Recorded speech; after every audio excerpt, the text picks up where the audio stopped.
He came from behind, and he won very handily. The people of Poland have taken to him immediately. They really love him. There's great love and respect. He's a very successful man, but he went into a political hatchet, so to speak. It was a pretty tough race, pretty nasty race, and he beat them all, and he beat them all very easily. And now he's become even more popular as they got to know him and know him better. He's doing a really fantastic job. So it's an honor to. I also endorsed him, so I'm very proud of that. I don't endorse too many people, but I endorsed him, and I was very proud of that, the job he's done. I want to thank Vince Haley for that recommendation. Vince was fantastic, and I appreciate it. And I can tell you who really appreciates it, Poland, because they're very happy with their president. And I just want to say it's an honor to have you. We'll be discussing trade and various other things, the things that you discuss. We'll have a few questions from you, and then we'll get on to a discussion. Then we'll have lunch, and then he goes and he meets with the Pope. And that'll be very exciting. And say hello to the Pope for me. Yeah, I will. Thank you very much. Thank you very much. Thank you very much, Mr. President. Thank you very much, and I would like to express my gratitude for your invitation. Only after 1 month from my sworn and from celebration for my inauguration, it means that Polish-American relations are very important, very strong. I think that we have so strong relations that we have never had, and it's very important for me. Our relations are based, of course, on the values. Right. And thank you very much for your support, for your endorsement during my very hard campaign. I remember it, and I'm very grateful for your support. It was the fight me against others, so your support was very important, and the support of Polish people, Polish diaspora. In United States of America, we have almost more than 10 million people here, and they voted for Donald Trump. They voted for me. Yeah, and in vast majority they voted also for me, so I would like to say hello to Polish diaspora in United States of America.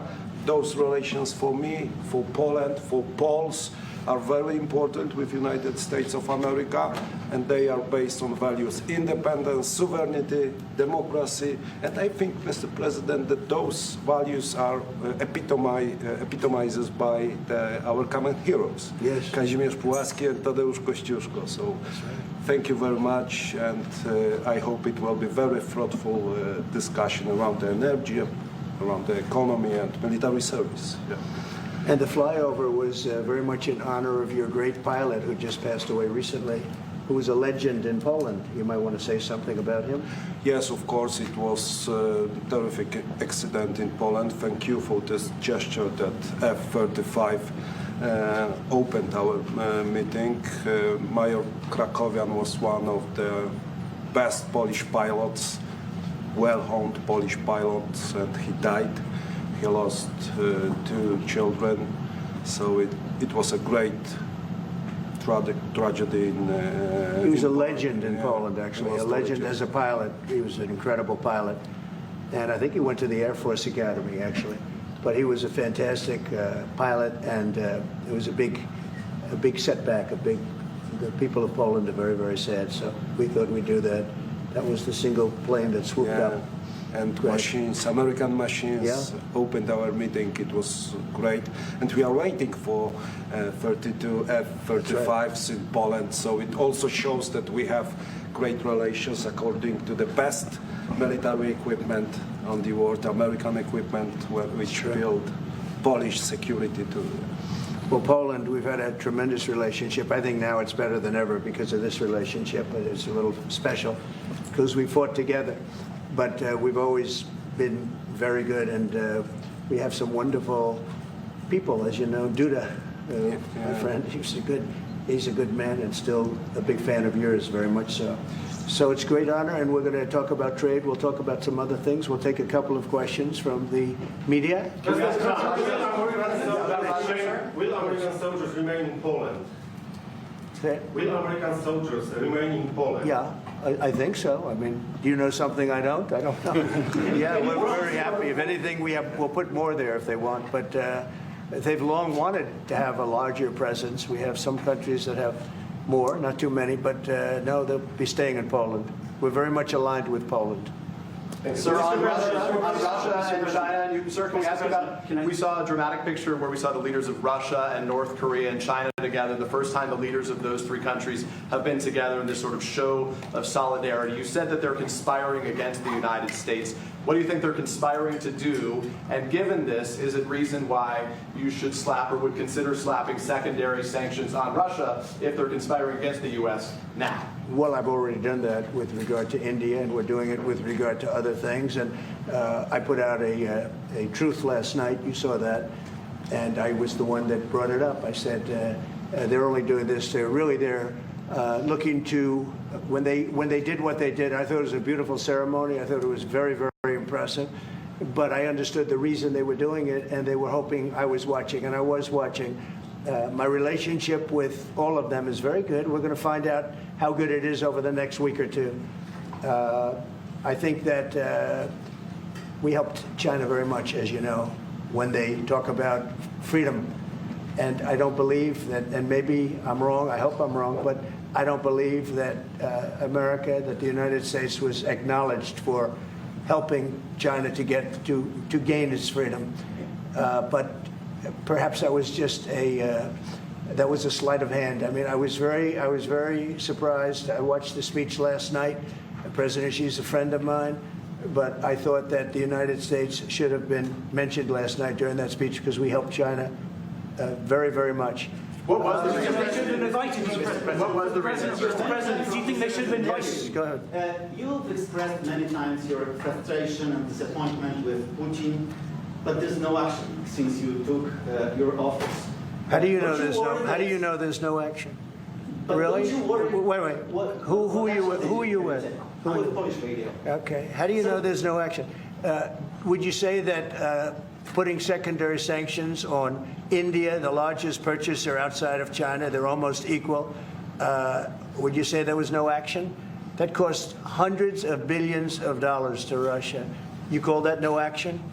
And I haven't done phase 2 yet or phase 3.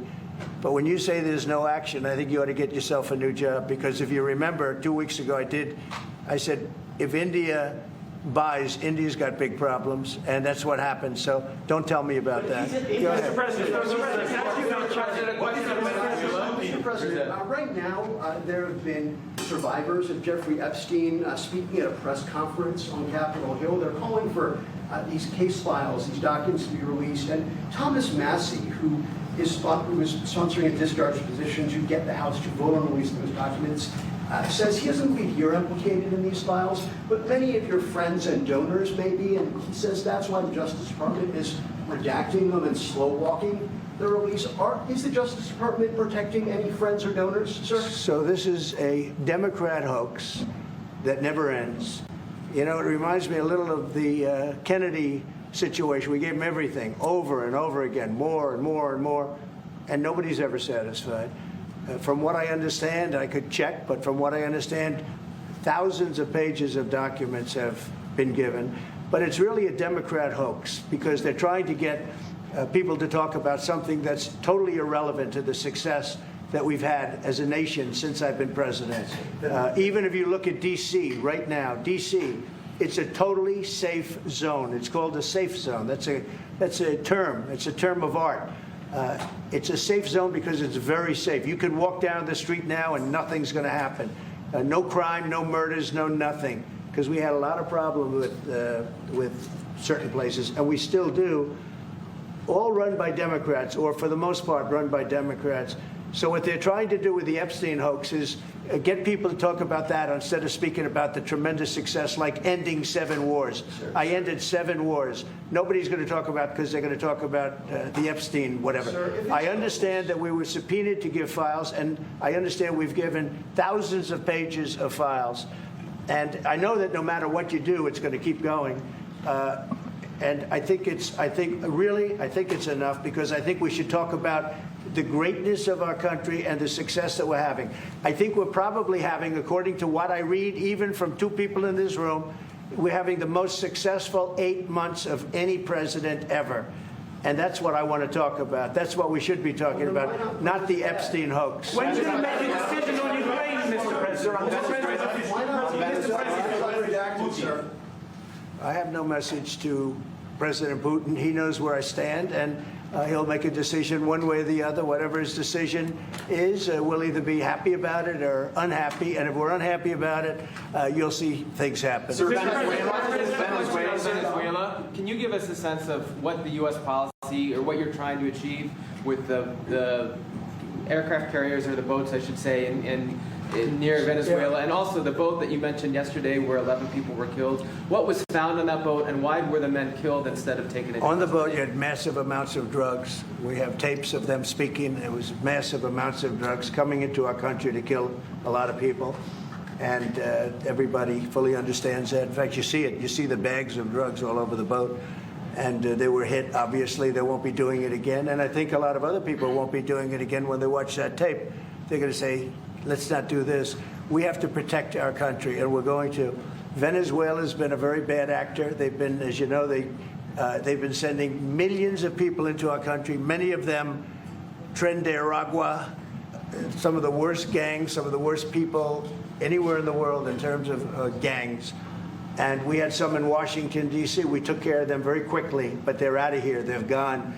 But Venezuela's been very bad, both in terms of drugs and sending some of the worst criminals anywhere in the world into our country. They emptied out, you don't know this, but they emptied out their prisons in Venezuela, and they emptied them out into the United States of America. And that's part of the problem we have. We're getting them out. We're getting them out rapidly, but it's caused a tremendous problem. And Pete and all of the people that are working very hard to rectify the stupidity of the Biden administration, allowing these people to pour into our country with open borders.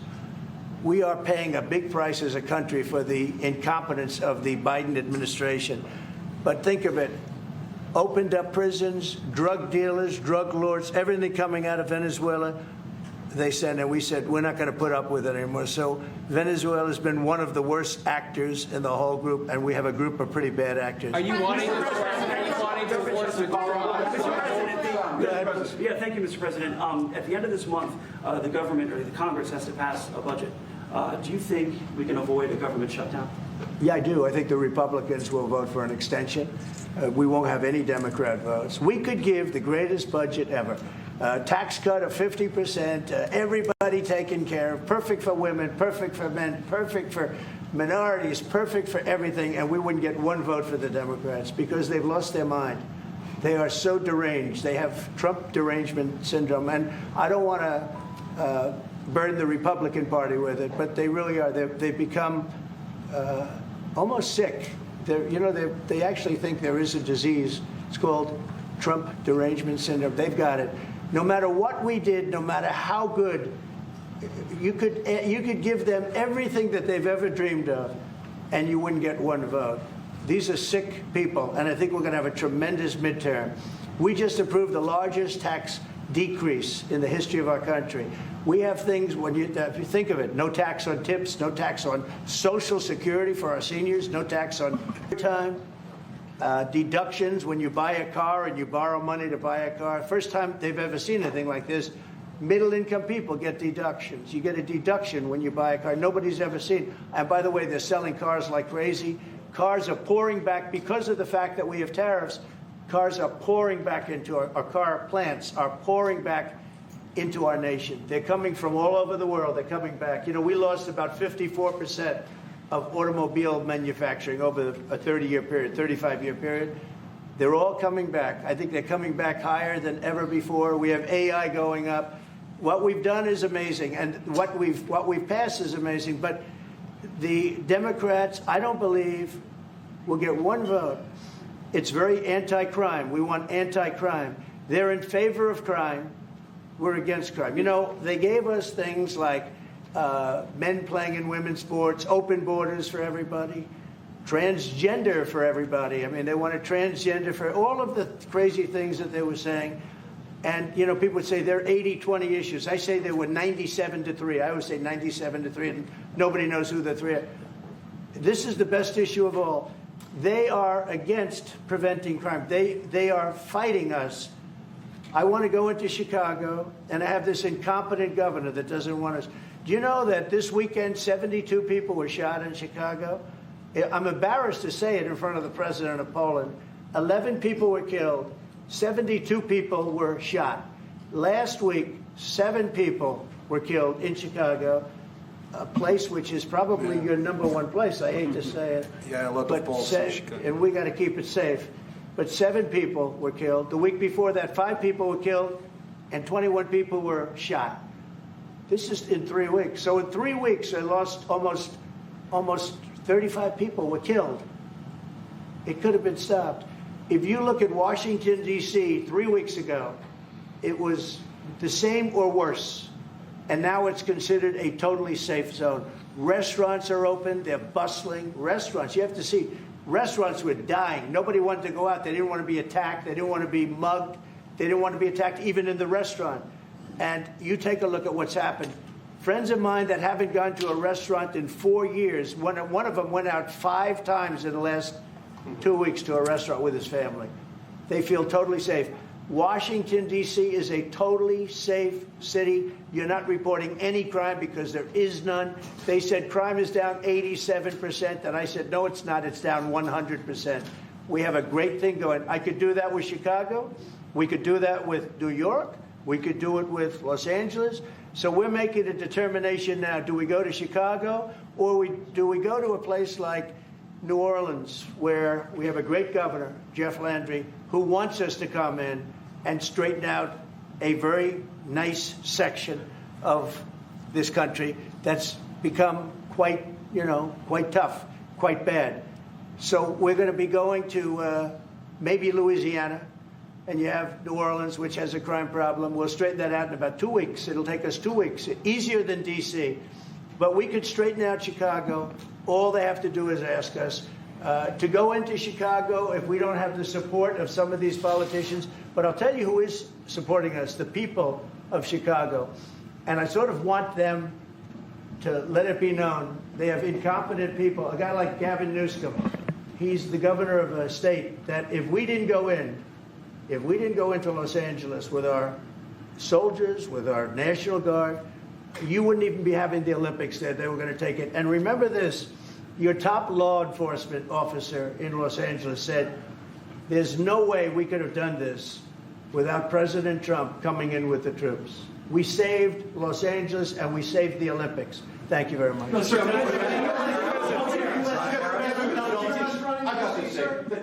Andrew. Thank you.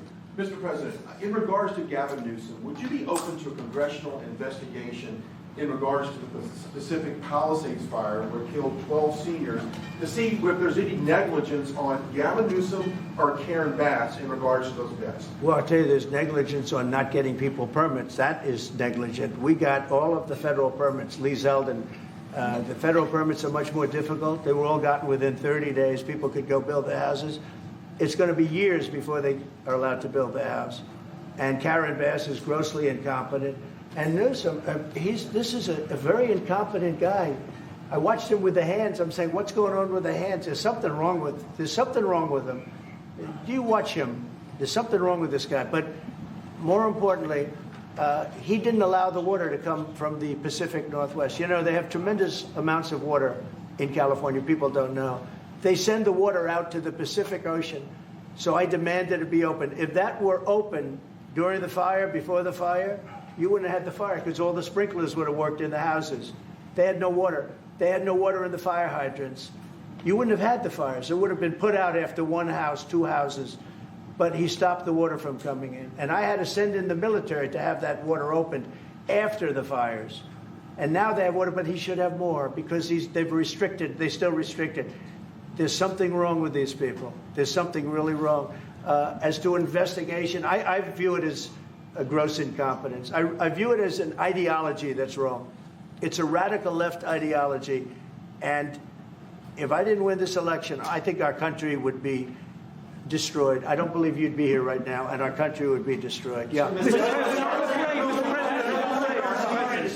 Go ahead. President Trump, thank you, sir. What are the most important branches of interest between Poland and U.S. in your opinion? Well, it's just the relationship we have. I think there's a great trust and a great, more than most countries, more than almost any countries. We have some in a category that's very special, and Poland is in that category. We have a very special relationship. It's like The question about the soldiers that was asked, we never even thought in terms of removing soldiers from Poland. We do think about it with regard to other countries, but we would never know. We're with Poland all the way, and we will help Poland protect itself. I would like to add something. Yeah, of course, security is most important also for our relation. And I'm a historian, as you know, maybe, Mr. President. Sure. I'm a historian, and this is the first time in Polish history, in 20th century and the 21st century, that the Poles are happy that we have foreign soldiers in Poland. So the American soldiers are the part of our society nowadays. We have almost 10,000 soldiers, and this is the signal to the whole world and also to the Russian Federation that we are together. But we are not like the Poland free riders in Europe and in NATO. Mr. President Trump knows it, because our GDP for military service achieved 4.7. So we are probably the one NATO nation which is on this level, and we will not stop. Me, as the president of Poland, we are going to achieve 5% of GDP for military service, but with American soldiers on Polish soil, we solidify and we are secure. Just about that, Poland was one of two nations that paid more than they were supposed to with NATO. I don't know if anyone knows that, but there were two nations, and Poland paid more than they were supposed to. They thought it was low. And by the way, since then, at my request, they've raised it from 2% to 5%. But Poland was one of two nations that paid more than they were supposed to, which was a very nice thing. Yeah. You were not invited to the parade in Beijing. Never even thought about it until just now. President Nawrocki, what's your message for President? Never even thought. It wouldn't have been my place to be there. On tariffs? Will you visit a restaurant in D.C.? You haven't gone to... I might, sure. You haven't gone to one in either of your terms that wasn't... How do you know? How do you know? Because I and many other... Do you want me to prove you track. wrong? Do you want me to prove you wrong? Yes, please. But I will, I think it's something we could consider doing. I'd love to do it. I love the White House food, but after a while I can see going to a nice restaurant. It's safe. If you would have said, like the Governor Moore wanted me to go and walk through Baltimore with him, and I said, I think I'm a brave guy, but there's no reason to be stupid. They have crime that's at levels that nobody's ever seen before in Baltimore. They've done a terrible job. We'd go into Baltimore, straighten it out very quickly, too. You know why? They respect our soldiers. You see our soldiers. They respect our soldiers. We'd go there, too. But we're going to have people asking us to go. They're going to want to, and I think the people of those places the politicians are not in tune with the people. The people in Chicago, the people in Baltimore, the people in all of the places we talk about, they want to see us there. And I think we're pretty much waiting till we get asked, and properly. Because we're doing them a big service. Yeah, please. You talked about how historic these tariffs have been, bringing in revenue, additional revenue for our country. You've also mentioned before they could possibly replace federal income tax. Possible. Do you think that's... Someday it's possible. It used to be. So if you go back to 1913 is when they ended tariffs. We were the richest ever from 1850. It was all tariffs. We didn't have income taxes. From 1850 to 1913. In the 1887s, about 1887, they had the Great National Tariff Act. And it was a group of people that got together because our country was so rich, they didn't know what to do with the money. We had so much money, they didn't know what to do. It was a group of very prominent people that were set up to hand out money to everybody because we were the richest we ever were. Proportionately, we were in 1887, around that time. Even in 1913, we ended them in 1913. How did that work out? And then we went to the income tax system, and then we had the Depression.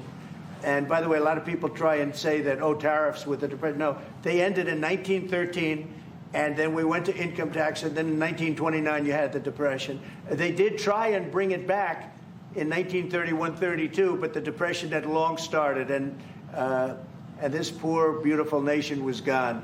It was gone. We suffered for 25 years. It took 25, 30 years to really recover from the Depression.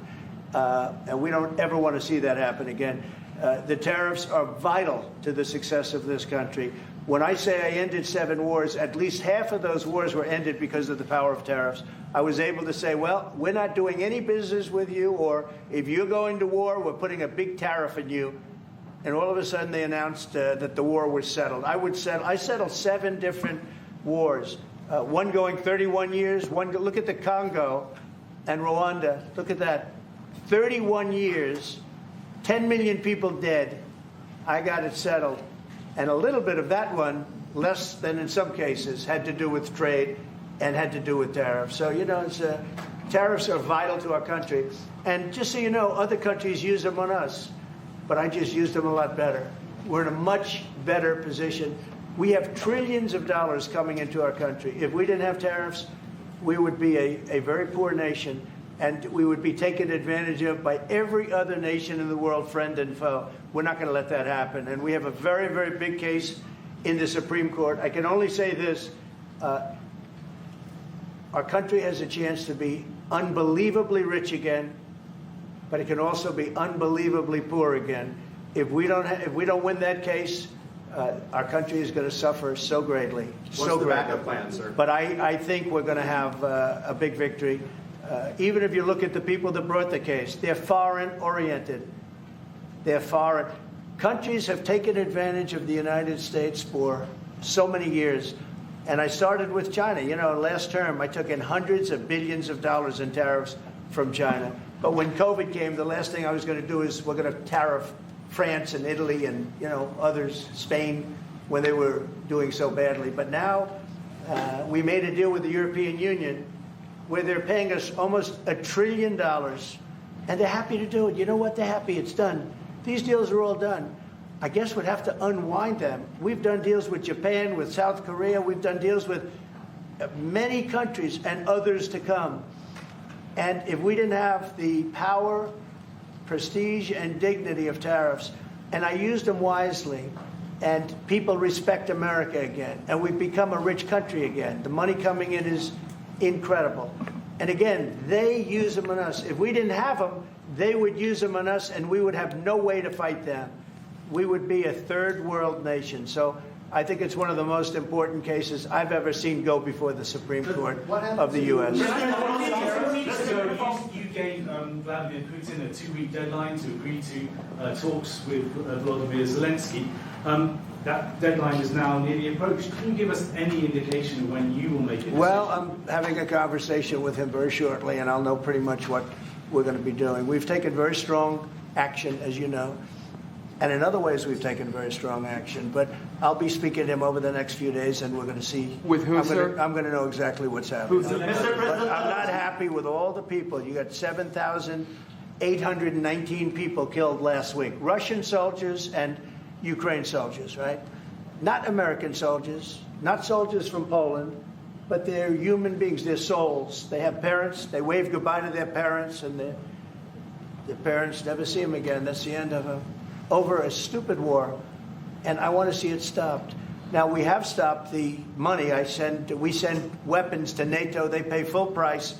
We don't, Biden spent $350 billion so stupidly. And it was one of the reasons that this whole thing happened. A big reason this war happened was sitting right in these chairs, this one in particular. So I will tell you that I think we're going to have a good solution, but they're losing soldiers at levels that nobody has seen since the Second World War. This is the worst conflict, and it's just going on and on. It's one's defense, one's offense. The offense moves a little bit, just a little bit. You take a look. They move inches. They're dropping bombs and killing everybody. The whole thing is not since the Second World War has there been anything even close to this. And they're not soldiers from my country. This is my country. But I have a power to end things. That's why I was able to end 7 other wars. And you know that I thought of the 7, they're basically 7. Those are tough wars to end. Much tougher, I thought, than the war with Ukraine and Russia. I thought that Ukraine and Russia have a very good relationship with President Putin. I thought that would be much easier. I thought that would be in the middle of the pack, maybe one of the easiest. Sometimes you never know with war. War is a very interesting thing. You never know with war. War is complex and dangerous, and And what a mess! What a bloody mess! It's going to get done one way or the other. But they have to stop killing all of these souls. There's souls, and we have to stop killing. Just to follow up on that here.